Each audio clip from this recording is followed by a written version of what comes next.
on Monday morning. We are live from the site of Super Bowl 57, Phoenix, Arizona. Sunny, beautiful, dry heat, Phoenix, Arizona for the entire week. It has been a great time in the few hours that we have been here already. We're excited for a tremendous week of shows, getting you ready for the Super Bowl. But yesterday, of course, a guy we have talked about more than anybody, I think singular person more than anybody in the last 2 years in local sports, Kyrie Irving gets his wish. He is finally out of here.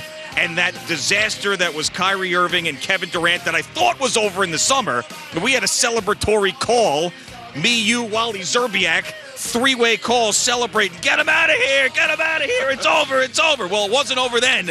It is over today, so let the celebration begin. What a failure, Brooklyn. What a failure. Good morning, Boomer. How are you? You know what, G, I am great, man. It's my happy place.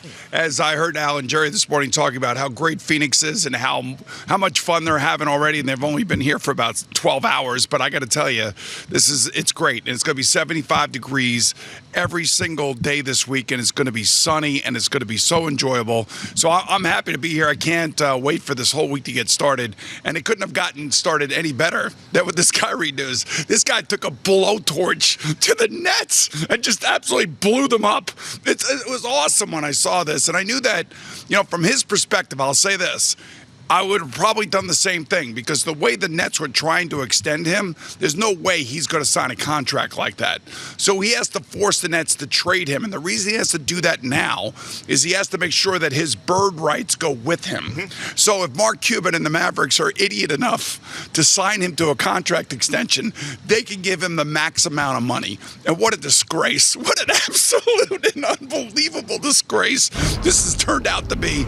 And the circus is not over yet. Because now we got to wait and hear from, Kevin Durant, because we got to give Kevin Durant everything that he wants now. And he may want out. And if he wants out, it's most likely his destination is going to be right here in Phoenix. He's going to be coming here to Phoenix. And now it's up to Sean Marks to pick up the pieces of this wreck of a franchise. Look, we've sat here, we've made fun of the Mets for years. I've gotten ticked off at the Rangers. The Islanders were run like, a minor league team for many years. The Devils have been run like, as a minor league team for many years. Now all of a sudden, the Islanders, the Devils, the Rangers, of course, they're all in the mix and all that other stuff. But I mean, this disaster, this is Bobby Bonilla-esque. This is, I'm trying to think, Jason Bay-esque. Jason Bay, yeah. One thing I will say is Kyrie can play. There's no question about that. Jacoby Ellsbury. Right. So, there's all of these kind of guys. But those guys, I don't know, maybe Bobby Bonilla did, but those guys didn't just crash and burn a franchise like Kyrie Irving did. If you can't play for your hometown team, your favorite team growing up, you remember when they signed here? Yep. All the platitudes, how great it was coming home. Do I remember? Yes. Every Net fan in the tri-state area was coming after me and you and all the Knicks fans. Oh, I thought the Garden was the Mecca. Oh, I thought New York and the Knicks, that was the team they want to go to. And it's Brooklyn. How does that feel? Now we're the big boys in town. And I remembered that, and I never wanted to see them win a championship. I never wanted to see them come close because I wanted this day right here to be able to celebrate because they were crushing us. Now we're crushing you. This is revenge. This was a mess. And maybe they pull themselves out of it. I don't know. Maybe Kevin Durant stays and they could do something with this roster to make them competitive. But obviously, if they were going to win this year, they needed both of those guys playing at the highest level. But I'd be shocked if Kevin Durant sticks around now. Well, really? That's the whole thing now. So now the next part of this whole thing is to see whether or not Phoenix is desperate enough to give what I think that they were offering, and maybe even a little bit more than they were this summer, for an unhappy Kevin Durant. Yeah. Look, I don't want to put words in his mouth. Part of this whole thing was the ridiculousness of the Nets paying Kevin Durant not to play his first year because of the injury that he suffered in the finals with Golden State. But after that, Kevin has been a great player here. And, he engages with the fans on social media. He's got his own podcast, all that other stuff. And he kind of gets that part of it. I think he is just caught up in the wake that is the psychoness of Kyrie Irving. I mean, that's his own fault. He teamed up with this guy. He's the guy I wanted to play with. But I don't think he ever realized that it was going to be.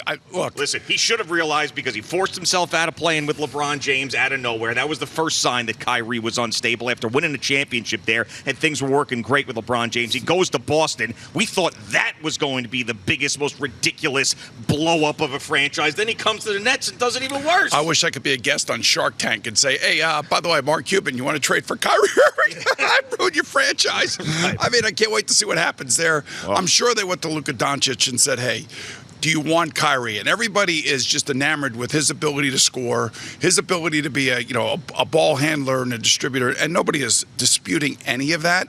But the problem is that he is just basically I don't know how else to put it. He's just a cancer. And whatever is going on in his world, wherever his brain is at, whatever, secret, world he's living in, and everybody else is living in it with him as long as he's on their team. I mean, it's just so much tension. There's just so much crap that you got to put up with. It was interesting. I was on a Twitter feed yesterday just listening to people talking amongst themselves. There's probably about 1,500 people on this Twitter feed. You're on Twitter Spaces? Yes, or whatever. You're listening to Nets Twitter Spaces I was, because I wanted... You're in Arizona. What are you doing? I just wanted to hear what the Net fan was saying about Kyrie Irving. Yeah. And the amazing thing to me is the amount of people that were on this Twitter space talking about, I hope he gets his money, I hope he gets this, I hope he gets that, like supporting him. And I'm like, you got to be out of your minds, especially if you're a Net fan, to see what he did to your franchise. You gotta hate the guy. You gotta hate the guy. I'm sorry. And most Nets fans, the last time he was there after the trade request and he didn't play at Barclays, he did get booed by Nets fans. So, I mean, there's some of them maybe on these Twitter Spaces that are supporting him. I think that at least the Nets fans I know, the guys, the Billy Giacalones, the Evan Roberts, the Mike Biseglias in the newsroom, those guys, they can't stand him and they're happy that he's gone. And it's just amazing. We've seen talent win out in sports, guys who have had a checkered past or whatever get another chance time and time again. Now, this is different. This is like different off the court stuff, but it just shows you that no matter what you do in pro sports, if you are that talented, someone is going to give you another chance. And with Kyrie Irving and the Luka Doncic and Mark Cuban thinking, man, if we could just squeeze something out of him because he's in a contract year and he wants his money, maybe we'll get the best out of him. Maybe he'll be motivated. He'll go there. Something else will happen. I mean, you know that it's just there's no way. There's too much history. Yes. There's way too much history. And I don't know. It's just I was laughing at it. And then listening also into that Twitter space thing, just how many people are like, now you got to give Kevin Durant what he wants. Yeah. I mean, that's all they've been doing. Sure. They've been acquiescing to these guys since they got here. Fire this guy, bring this guy in, trade for that guy, bring this guy in. I mean, Kevin Durant is like the best player, the general manager, the owner. And I actually read also this morning, which really does make a lot of sense to me, is that Joe Tsai supposedly got involved in this and said, I am not sending him to L.A. because I know that's where he wants to go, and I am not sending him to L.A. So they send him to some place where, no state tax. That's a win as far as I'm concerned for Kyrie Irving. Well, if he gets a contract from them. But I wouldn't be surprised if he does. But, like I said, they traded him, and along with him goes the bird rights. So that means they can go over the salary cap, the luxury tax, to keep him if they want. And you got to believe, according to inside people in his group, he's ecstatic that he's going to Dallas. Right. Okay. All right. Sure. Okay, great. I haven't seen that guy happy once in his entire life. Have you ever seen the guy happy? Never seen the guy happy. I think it's a mental health issue. Honestly, it's the only thing I can think of because, he's got to be really, really difficult to deal with. And, if you're Kevin Durant, I guess if you're Kevin Durant, you walk in there and say, I want to go to Phoenix. They got great players here. You could probably get a haul back for them. And you could just start over if you're Sean Marks, or you decide, okay, we're going to keep Kevin Durant because he likes it here. Maybe he does, maybe he doesn't. I'm not sure.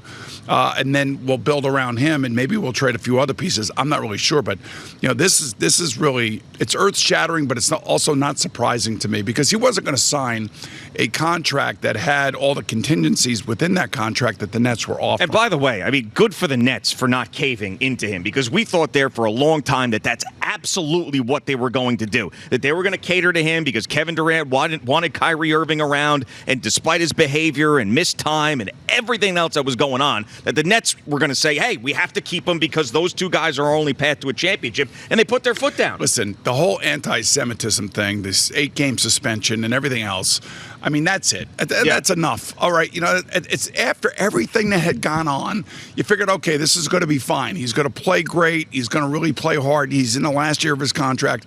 And for the most part, I could say that was the case. But once this whole anti-Semitism and this link to this movie came out, I mean, how could you keep him in Brooklyn of all places? Well, how could you pay him too? That's the other thing. Yes. I mean, it's one thing to keep him there because trying to do something, win a championship. He goes through all his training and everything else. And maybe he's focused, and then you could tell that all he cared about was that long-term deal before the season ended. And at that point, we're not giving it to you. Why would you even give him a deal, even prior to the movie?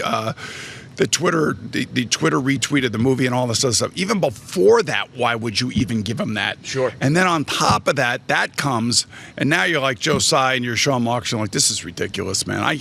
With all the reports of him holding practices when Steve Nash was the coach, and then they get Steve Nash fired and Jacques Vaughn takes over. I felt so bad for Jacques Vaughn the other night when they sat him down against the Wizards, and he had a bad calf. Sure. Yep. A little bad calf. Well, they didn't want him to get hurt because they knew they were going to trade him at that point.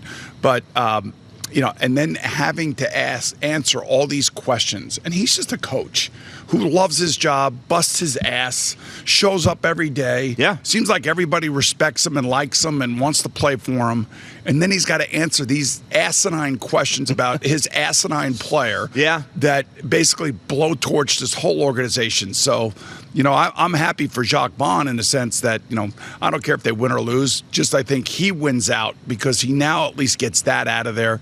And now if it's Spencer Dinwiddie, who was a really good player when he was here, comes back and is a fan favorite, can somehow, I don't know, just kind of like stabilize this whole thing. Yeah. Maybe they go on and they go a little bit deeper into the playoffs. But the one thing I also will say, as I'm watching the Knicks and the Sixers, this Knicks team is all over the place. Yeah, I by know. the way. You can't figure it out. But it's frustrating and fun at the same time. Sure, it is. And at this point, as far as a Knicks fan perspective with the Nets, I don't hate the Nets nearly as much this morning as I did prior to Kyrie Irving's trade. Well, we still got a couple of days before the trade deadline, so we'll see what happens here. But for the Knicks and for the Mavericks, they could have kept Jalen Brunson. Yeah. And instead, now they blew up their team. Well, that's a big part of why they made this deal, because they couldn't hang on to Jalen Brunson. Right. They needed another guy who was going to facilitate. But I don't understand how they couldn't have kept Jalen Brunson as opposed to trading Dinwiddie and everything. I mean, because they didn't think he was going to be. They knew how good he was, but I don't think they thought it was going to be like this. And they went to a certain point with the money, and they were like, "We're going to be fine. We have Luka Doncic." I mean, I think that was probably the thought process. But we'll see. I mean, you got pairing these two superstars together, and we've seen in the NBA, prior to this disaster with the Nets, a lot of these times it works out. If you go back to Garnett with the Lakers with Davis and LeBron. Well, but they did win that championship in the bubble. No, that's the bubble championship. But they still won it. That's not a championship. Did work. They still won it. That's still in the rafters. They didn't really even play. It's still in the rafters. It's part of the example. Kyrie didn't show up for the bubble either. Right, he did not show up for the bubble. But you go back to Pierce, Garnett, Allen. That one ended up working. No, it didn't work. What are you talking about? That one didn't work. Yes, it did. How did it work? They won a championship. One, and then what? Then how long did they go without winning again? What are you talking about? And then, if you win the Knicks, I've never in my life seen them win a championship. I saw them come close. You're telling me that one championship isn't it working? Of course it is. I understand that if you're a Jet fan, maybe if you're a Met fan or whatever, we haven't won a championship in a while, you're all down with that. But the Nets and Billy King went all in. They went all in. No, I'm talking about the Celtics. Oh, the Not Celtics. That one. Yeah, when the Celtics did. Oh, I'm not talking about them. I'm talking about the Nets now. The Nets. No, I'm just. The point was that going through all these times in NBA history when superstars teamed up, those guys were young back then. Right, exactly, and it ended up working for the Miami Heat with LeBron and young guys. Chris Bosh, young. Right, exactly. LeBron, young. Dwayne Wade, young. And it tends, but this one here is the greatest example of failure, Kevin Durant and Kyrie Irving, of all time. But it's not Kevin Durant's fault. Yes, it is. No, he tied himself to that. No, part of it is it's like buying a bad car and going, I can't believe that this thing broke down again. Have you ever been to a bingo hall where all the numbers are floating around in a bowl. Or you could even say like a lottery. Oh, yeah, sure. Or when they do the lottery for the NBA playoff. Right, yeah. Right? That's Kyrie's brain. That's what's going on. And Kyrie's brain basically is all over the place. And the team is all over the place. If one of your most important players is your most unreliable player, then you have no chance of winning. And I will say that they really ruined their opportunity because they both are in the middle of their prime, and they're going to overpay Kyrie. Somebody's going to overpay Kyrie. Somebody's going to. We got to see how this works, though. Yeah, but somebody's going to overpay him. And the other thing too, if you're Mark Cuban, you make this trade, don't you have to sign him? No. You don't feel like you have to sign him? No, I don't, because I have no. I need to see, just like the Nets needed to see. Now, I don't know, Mark Cuban might be nuts and do what, that the unthinkable in my eyes and give him a contract now. Like he might just to keep him, but he can't. You have to see how this works out. I mean, he's so volatile. So if they go deep into the playoffs and he's focused, but even then, I would be worried about giving him a long-term contract, because then once he gets his money, what do you get next year? That's exactly right. You can't, and that's why the Nets finally learned their lesson. Yeah. We're not going to give you guaranteed money without some sort of protection for our team, and the fact that you're going to blow up the team. And he did it. It finally all came to a screeching halt. That was awesome. And I have to say, yeah, I'm right there with you. It was awesome. It was like one of the. Well, you know what I felt like? I felt like we predicted something 4 years ago. Yeah. And it came true. Exactly. This is a win. This is a win for us. We've had some losses along the way. The Giants season was one of those. Yes. This Kyrie Irving, Kevin Durant thing was a big victory for us. What a mess. Thank you for watching. Please like, comment, and subscribe. And don't forget to hit the red bell so you're notified when we have new content.